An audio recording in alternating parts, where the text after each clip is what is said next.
All right, thank you so much, Melvin. Today we're going to be doing behavioral interviews. And honestly, I don't think we really covered behavioral interviews on my channel. I mean, as a video, but not as a practice kind of interview. So this probably would be helpful for a lot of people because I think there's behavioral interviews everywhere, not even just in consulting. And Right. today we're going to be doing it as if it's like a mock interview at Accenture because you say you have an interview coming up in July. And I have your resume in front of me, so it's going to act as if it's like a true mock interview with behavioral questions. All right, Great. let me know when you're ready. I'm ready to go. All right, so tell me about yourself. Um, I am a student at the University of Maryland. I'm currently studying public policy analysis. I'm from the DC area, and I went to high school in Maryland and also went to middle school in Maryland. And right now I work as a manager of operations for a group here in DC called Better Hospitality Group, which is there's a couple bars around the city that we work and we own, as well as I've learned a lot of just great leadership skills from, and just being able to kind of connect with a lot of cool people and learn from that. And basically what I'm focused on right now is just kind of leading my career in a different direction. I'm ready to kind of step and pivot into consulting. So I've been, studying what like case interviews, what consulting is all about, different things or issue areas and stuff like that Accenture has been, on the forefront of, and just trying to figure out how I can be a good fit for that role and be innovative in my thought process and like the way I structure and frame my problem solving.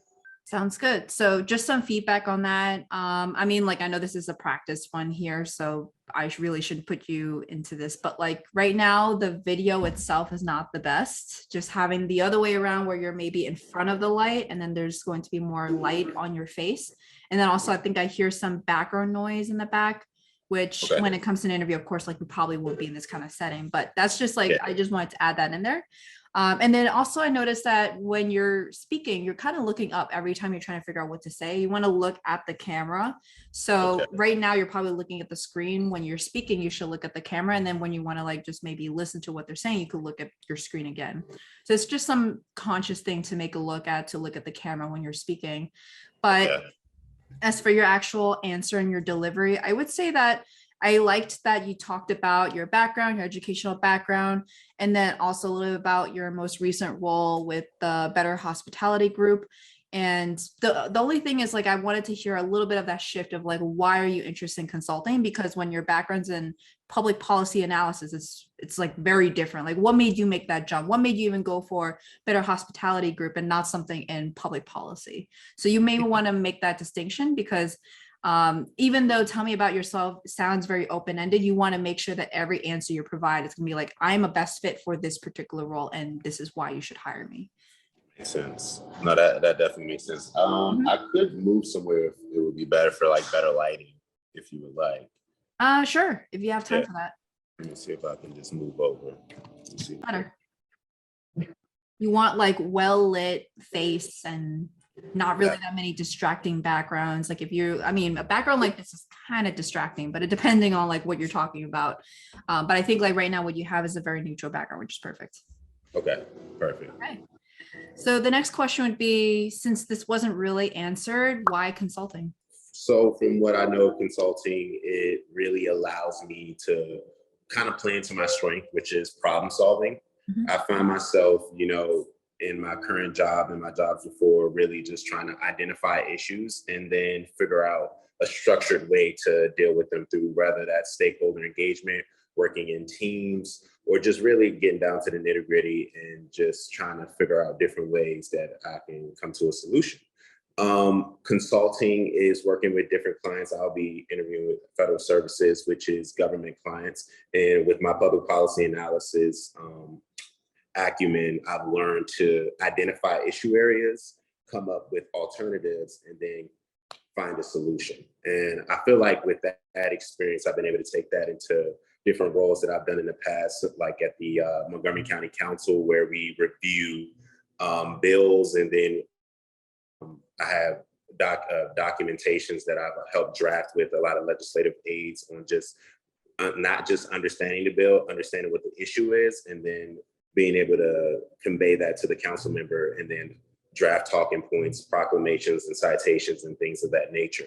In my current role as the manager of operations, I'm continuously problem solving, whether that's on the back end with looking at sales, and then with our inventory, I focus on where do I see that we're actually maximizing our profits, like the different things that we're selling where we're actually, okay, we need to probably order more of this because we're running out, and then different parts of our inventory where we're not really hitting that mark and where we probably should, start to decline in what we're acquiring. So I feel like in multiple areas of my life, I've been able to use that problem solving to my advantage. And I feel like consulting can help me expand on that and also diversify my understanding of what it means. That's a good answer. I guess like the only feedback is the same one from before, is like you keep on looking up while you're answering. So you want to look straight at the camera, like exactly like how you're doing it right now. Otherwise, it kind of seems like you're not really that confident, or you're trying to figure out what you're trying to say as you're speaking. But your delivery is really good. You're not doing any like like or place fillers like that. And it definitely sounded like you almost rehearsed this answer, but in a good way. Gotcha. No, that's great feedback. I'll take that. All right. And then a question that a lot of people get asked is, walk me through your resume. So when walking through the resume, do you start with the first, would you like me to start with my first knowledge or my first job experience to my latest, or vice versa? So there's two different ways you can approach this. One is you can go from top to bottom. Generally, a lot of interviewers are going to have your resume in front of them. So if you have the exact one that you have, then you can actually walk it through. The other one is like, I'm going to just tell you the important parts of my resume. You don't have to go through every single part, because then you're going to read off your computer skills and then like, okay, I have it in front of me. You don't have to read it all off. So a lot of people have done is like it's very similar to the tell me about yourself that you did, where you're talking about like, I went to education here. You can even talk about like, this is why I chose this major. This is why I ended up choosing these particular coursework. How does this coursework relate? And then after that, you could talk about your experience in leadership and focus a little bit more on, like, let's say generally you want to give it 2 minutes to answer this kind of question, even though it seems like there's a lot to cover. You don't have to cover every single job experience, just cover the one that's most relevant and then go in depth. It's better to go in depth than to go very, very broadly in every single one of them. Unless there's like a common trend, you want to tell the story. They want to know the story behind your resume. So let's say you're going for AFS, you want to kind of emphasize your experience with the Montgomery Country Council. And then if you're going for like commercial, you may want to focus on the Better Hospitality Group. So that's like how you can tailor your answer based off of the role or the company you're going for. And then make it a little bit more about like, okay, from that particular role, if let's say AFS is technology consulting, what about your actual resumes about technology? If there's computer skills that are more technical, focus on that.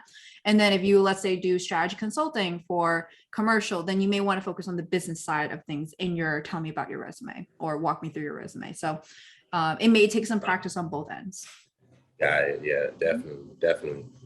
So I will start with from top bottom. Okay. Right now, again, I'm a manager of operations for a business that owns at least 6 to 7 bars in the Washington, D.C. area.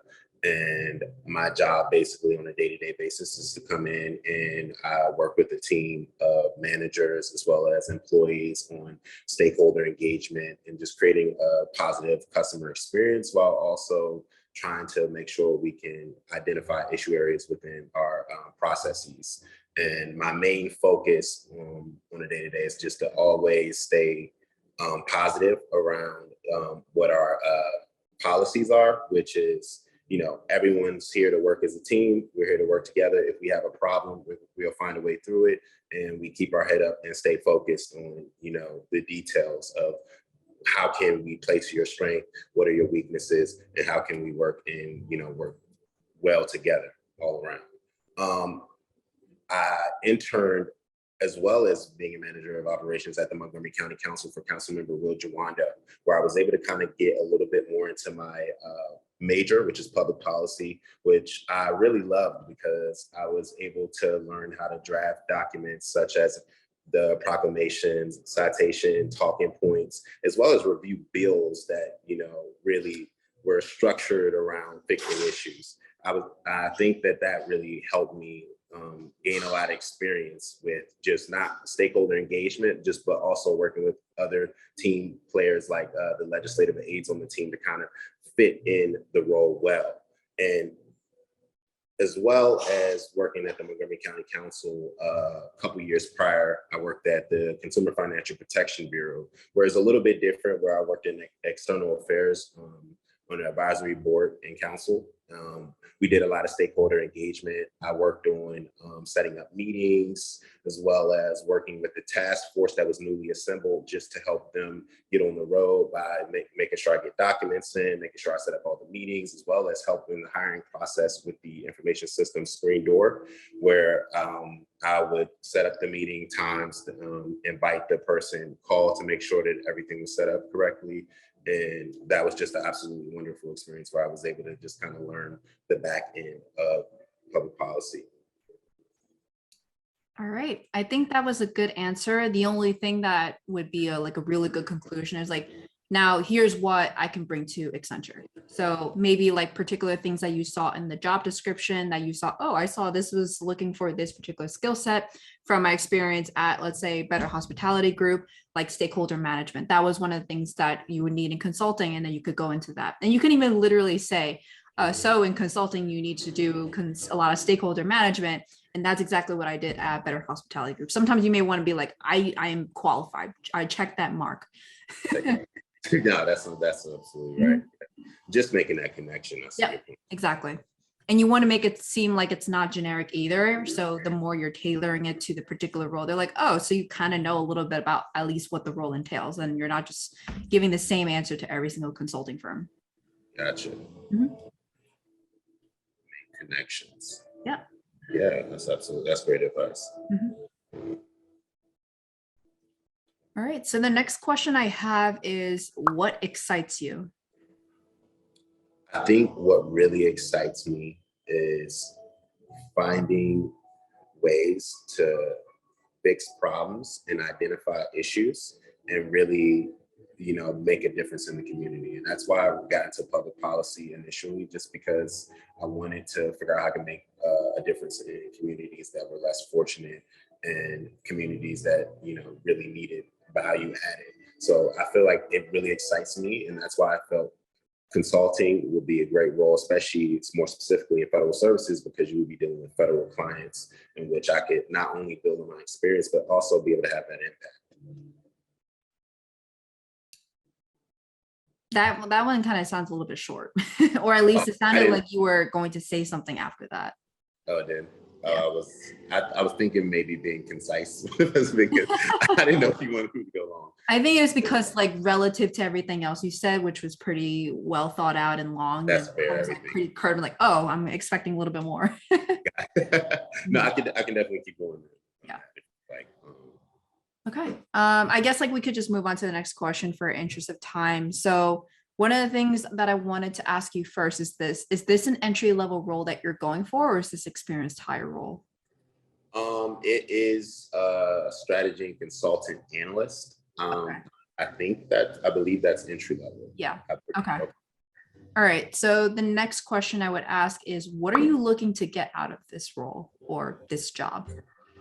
The main thing is experience, as well as a network of like individuals who are very motivated, and as well as just kind of learn as much as I possibly can. I think, the Accenture has been known, at least from people that I know that work there, to be able to, while you're not only working, but be able to like kind of study and learn different parts of the consulting, as well as other divisions a part of Accenture. And I think that really excites me in a way too, just because I feel like this is like the beginning of like my career, and I'm able to kind of focus on how to elevate myself and find what my niche is. So I really think that is what this role can do for me.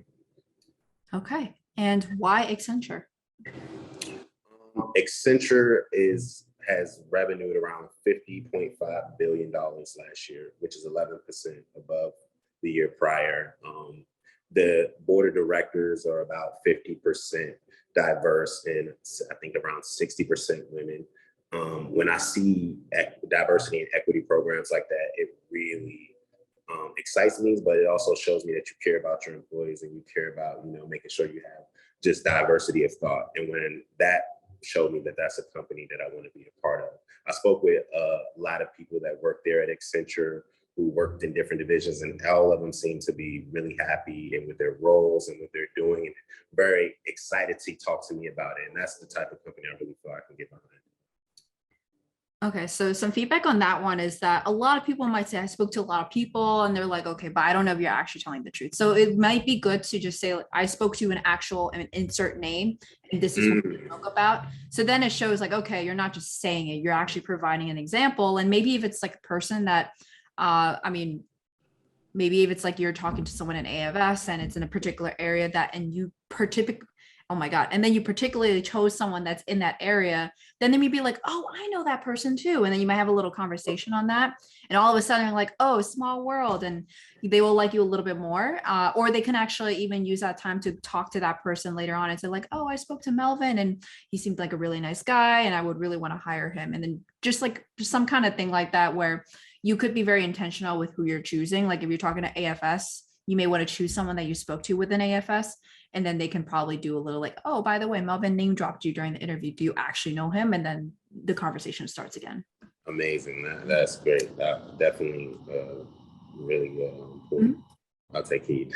Yep. Yeah. And you don't have to say like the higher, the better when it comes to ranking. It's better to just have someone that you really had like a good connection with, because at the end of the day, they're going to be really vouching for you if that person ends up reaching out. Makes sense. So that's sense. Okay. Again, that's a really positive feedback there. One thing I do want to focus on, because I think that was a very good point that you made, is like just making sure that I look, because it's really easy to like, look up and like get in your head a little bit to think about it. You're right. Yeah, I want that. I want the confidence as well as just the excitement, because I think I'm really excited. So the nerves are there, but I really want to connect with them and let's show them that I think I do have what it takes. I mean, you seem very calm, like you've done interviews a lot. It's just a matter of like really tweaking it a little bit to make it seem like I am the best fit for this role. Yeah, for sure.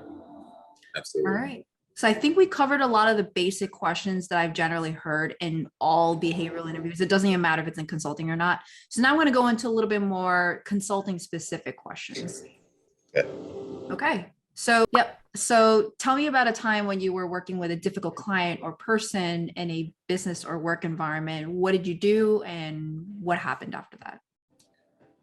So as my role as manager of operations, we have events that we have every week where we have to deal with stakeholders that come and then they host their events there. So one major issue we had was we had one customer come who didn't have they didn't get the time that they wanted, and then they also wasn't happy with the service that we provided with them, because they felt like our bartenders weren't really taking to them well, and they felt like we weren't accommodating them. So one of the main things that I like to do is I like to go talk to them and kind of level and try to figure out what I can do, as well as what can we do as a staff to be better. So normally I ask them what areas can we be better and what can I do right now in the moment to kind of mitigate the problem. And a lot of times I kind of diffuse the situation in that way, where I'm able to disarm a lot of customers by just being able to be level-headed with them, and then also be able to try to deliver in the areas where we're missing. But if it isn't a situation in which we can recover, then I just ask them for feedback for the future. Sounds good. So are you familiar of the STAR method? Yes. Okay, so it sounded like you were using that framework. So for those that are not aware of what the STAR method is, and actually the way I like to say it is really more the PAR method. So because situation, task, people sometimes get a little bit confused. Think of it more as like problem, action, and result. So it's a little bit easier for people who don't want to know like, oh, what's the difference between situation, task? So that is usually like another way you can do it. The only feedback that I have for your particular one is that it seems like a very generic kind of example. So you may want to even give a little bit more specific. So it sounds like a legit story. So you could say like, oh, this is a event at this particular bar. You don't have to mention the name, but just like mention that. And then you can say that someone's having a birthday party and the bartenders were like, you want to give a little bit more flavor to the story. So then it kind of seems like you're not just pulling some random story. Got it. Mhm. No, no, it definitely makes sense. Yep. You don't be too generic.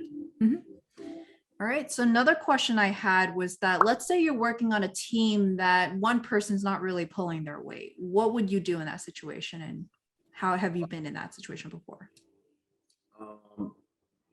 Or so you want me to speak about if I was in that situation, or have I had it in the past? In the past, and maybe like what you would have done differently, or maybe Okay. stick to your guns.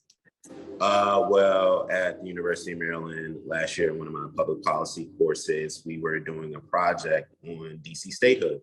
And it was something I was really excited about, and my teammates were excited about, but we ran into issues when it came to scheduling, as well as one of our teammates wasn't really contributing to the project. So one of the things that I decided to do was have a one-on-one with each one by setting up a call, as well as trying to reach out to them when they're in class, like right after class, like, hey, what's going on? How are you doing? And then try to figure out how I can kind of bridge the gaps on like what they're going through. Because a lot of times when a teammate, show up in the way that we like, it's probably because something else is going on in their life.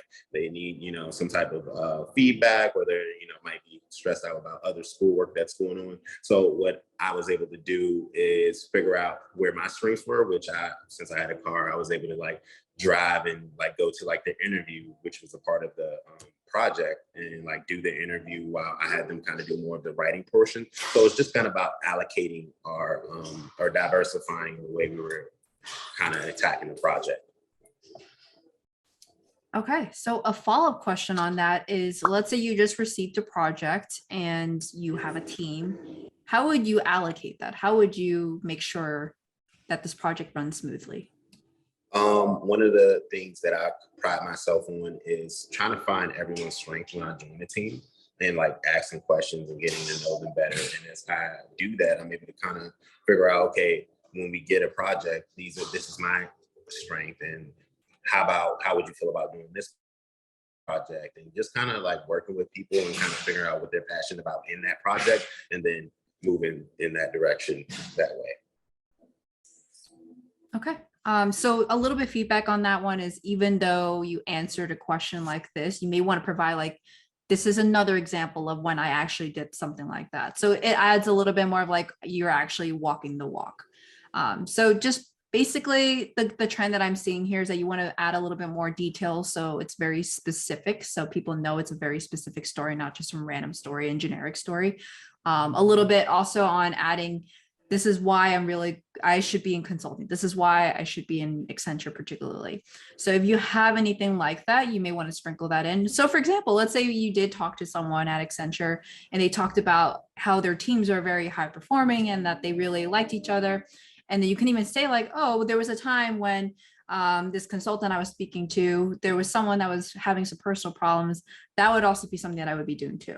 So you're almost making like some kind of link towards the story that they're providing to the story that you're saying, that like, this is what I've also been doing. So it shows like, here I fit in because this is what the other consultant did. And you're also providing another story that you heard about that shows that it's not just like basic questions that you've been asking, but you've also been building a relationship. Not everyone has a luxury to do that, but if you have the luxury, definitely want to drop that in there a little bit. Sounds great. Mhm. All right. So those are typically the situational questions that you get in consulting, or at least like the first behavioral interview. The more experienced hire you get, the more specific it'll be in that particular area. Like let's say Workday Financials Technology Consultant, they're going to ask very specific, they may even ask technical questions in the first round, maybe not even behavioral. And then after that, they'll ask you behavioral to make sure that you actually are a sane person. But for most entry level people, they're going to get very basic questions like that. And then they're eventually going to get some kind of test, like a technical case or some kind of showcase. Later on, behavioral questions are pretty simple when it comes to consulting. And most of our audience here is actually going for entry level programs anyway. So I'm going to probably do another behavioral interview with someone that's a little bit more experienced higher. So now, I mean, like when I was at Accenture, I only went for entry level, but when I was looking at other places, I had all these specific questions that you only get for experienced hire. So definitely subscribe for more on that. All right. So Melvin, do you have any questions about behavioral interviews? I gave you feedback throughout the way. Were there any questions that you had about that? I guess overall, as we talked about, throughout this behavioral mock interview, what is like the main, I guess, feedbacks you would have for me, like a really point that I should really drive home? Yeah. Yeah. So you really want to point out almost every single question you want in the back of your head. How do I bring this back to Accenture? How do I bring this back to consulting or whatever role you're talking about? If it's very specific, let's say UX designer, maybe a lot of what we're talking about is very difficult, but then you could talk about building that user experience with the customer, the user. So even if you don't have direct experience in UX, you can do it that way. Just kind of say like, how do I bring this back to the role? Even if it may not sound as related, there are still a lot of parallels in a lot of different ways. And then the other one would be just like when you provide stories, provide a lot of the details. Don't provide too much where it gets too long, but you want to provide enough that it gives a good visualization to the person you're talking to. And so it doesn't sound too generic. Like, for example, the bartender and about like how they weren't exactly happy with the service. That sounds like honestly every single bartender and every customer service experience. So you really want to pinpoint this particular incident. So that's all I really have. When the actual interview itself, like I noticed that towards the second half, you were looking at the camera, so that's good. You weren't really looking up. You also were pretty accurate with what you're saying. You're not doing like a lot or you're not trying to thinking on the spot. It kind of seemed like you were prepared with that. So that was also really good. And I think the stories you provided are good as well. Thank you. Okay. So one last tip that I have for everyone is that when you come up with when you prepare for a behavioral interview, you want to be able to know exactly what the role is looking for. And in a lot of consulting roles, they're going to look for the same things, which is problem solving, communication, leadership, teamwork, and then also some kind of element of client facing. If you don't have anything, working with people in general is probably what you're going to need for. And then one thing you could do, and Melvin has kind of already done this, is like provide a story that really enunciate every single skill. If you have one that really shows two types of skills, try to find one that breaks it up, because then if you get asked a similar question, you want to be like, oh, but I said that story already. You want to be prepared to like one or two stories for each type. And then if they ask like another question, you'll always have another backup. Or if they even ask a third question, then you can ask another backup. So that's usually how I prepare my behavioral interviews. It's like I have a little matrix of all the skills or even the types of questions that they ask. And then even down on the vertical axis, like here's the clients, here's the organizations that I had this particular experience, and then the story as well. So like I said, I don't really use STAR method. I use PAR method. So I literally write down like PAR and then like I write one or two words and I know exactly what I'm going to talk about to and actually that particular part of the story. And then after that, everything comes a little bit more naturally. I sometimes have the matrix in front of me right before the interview, but then for the most part, you want to internalize this. So if you, I don't know, Melvin, did you have anything prepared like that, or are you just kind of coming up with stories randomly? I have been using the STAR method as well as like I wrote down a lot of like different stories and like played around. I didn't use all of my stories, but I do have a couple there based off of just what I found online as well as just doing my research. Yeah, I'm actually interested about the PAR method myself. So I should also look into that, which I will. It's pretty much S and T together, but it's just easier for some people to track because when I think about STAR, I'm like situation task sometimes is very similar. It's hard to feel like, okay, did I cover task? I'm like, wait, but that's like situation. And then you get a little bit frustrated during the interview. So just make it simple and just do PAR. Gotcha. Yeah, absolutely. All right. So it looks like the matrix or the coming up with the stories is really good. As you saw, like Melvin already came up with stories. It's not like he was thinking about it on the spot. You always want to, I would say like majority of the energy preparing. And then after that, the interview itself, you just want to be confident and just exude everything you're trying to do. So I'm not a fan of cramming for an interview. Even for a case interview, you want to always be very calm in the beginning. And then after that, everything that you prepared for will come out. And if you don't, you may want to come up with something to like, oh, can you clarify a little bit about that? And then maybe something will come up, buying some time. And then that would usually help a little bit. All right. Well, thank you so much, Melvin. Hopefully a lot of you listening are going to find this very helpful, and good luck on your behavioral interviews.